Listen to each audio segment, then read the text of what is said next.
right into our weather coverage. You can count on ABC 10 to have team coverage of the storm's impacts. ABC 10's Monica Coleman is out in the elements talking about the state of local levees. Jordan Tolbert monitors the traffic trouble on these slick roads, and there's ponding out there. Please slow down. Yeah, we do weather and traffic here every 10 minutes. And right now, Rob is tracking the storm. So, Rob, what's happening right now?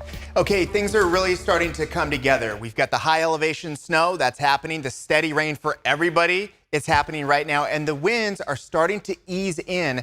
And I don't say this lightly. These are really strong winds for our area. The National Weather Service has various things that you'll hear about: wind advisory, high wind. This is the top level. It's a high wind warning later on this morning as it really comes in. Technically, we're in it right now. And some of the major things we're looking at is not only rain happening with all the flooding concerns throughout the area, because it's going to be raining pretty much all day long.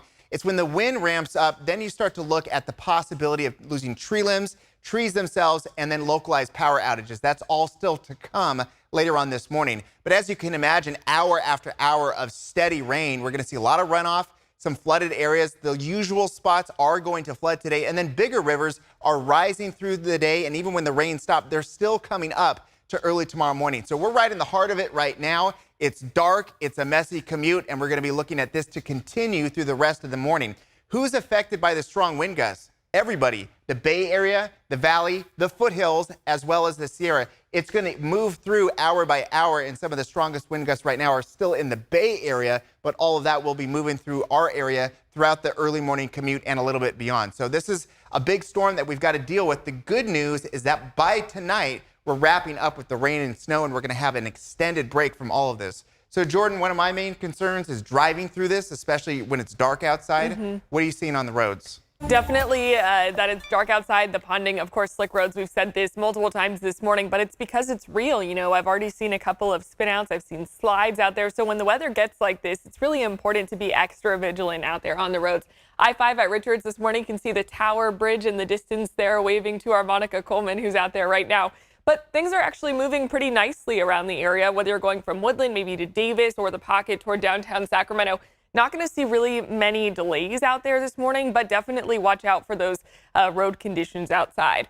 Westbound 580 at Grant Line Road, still seeing the result of a crash, causing some delays up 580 and also on the top as well from 205 onto there. And then on the opposite side as well, eastbound 580 at North Flynn Road. And in this area, especially when you get toward Altamont, going westbound on 580, gets really windy over there as well. So for our Bay Area commuters, just exercise some extra caution. Stay away from those high-profile vehicles because they can move around in those windy conditions. Walt? Jordan, thank you. People from all over the area bracing for this atmospheric river. We're keeping an eye on the San Joaquin River, which is swelling up to neighborhoods in Stanislaus County.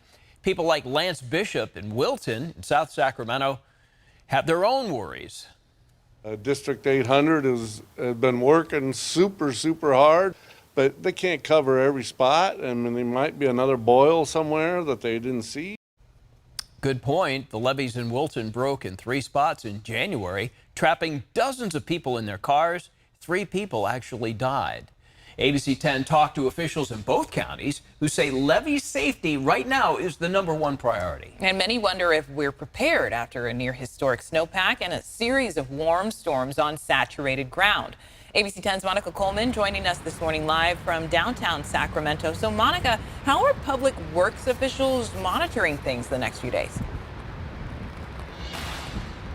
Well, like we said, levees are the priority today, and I'm here at the Sacramento River by the Tower Bridge, and you can see the water's coming up pretty high. You can see the shore, and also it's coming up pretty close to the treetops. But even with the high levels here at the Sacramento River, it's still not the main story. The story is in San Joaquin County. Take a look at this video. You can see there's ponding and flooding all across the region. And running through the agricultural heartland of California, the San Joaquin River is bounded by an extensive levee system. The surrounding soil is already saturated. The levee could be tested by incoming rains and snow melt. Fritz Buchman is San Joaquin County's Public Works Director. He says in past flood events, the San Joaquin County has been a concern, especially during these warmer storms. We are at the bottom of the bathtub in California. You know, probably 2/3 of the state drains to this area and goes out to Delta, and water flows out to the Golden Gate. Of course, that means we're protected by a lot of levees, and making sure levees don't breach is is a priority for us when we have these larger storm events, and it's always a possibility, but we patrol levees when water levels get up to a certain height, 24 hours a day.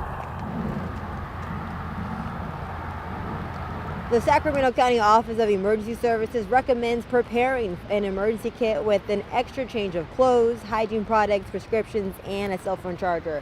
Officials also advise people to read the signs and to not go around any barricades because they do not want you to get hurt or injured. Turn around, don't drown. Your car is not a boat. Back to you. All right, Monica, it's a good reminder. We say it all the time. I don't want to sound like a broken record, but people have died driving through very small amounts of water. Thank you. So there is reason for concern in Monterey County. 100-foot wide levee there, a failure flooded the small town of Pajaro. And right now, Highway 1 is in that area is closed. The levee failed on Friday night, leaving dozens stranded and in need of rescue.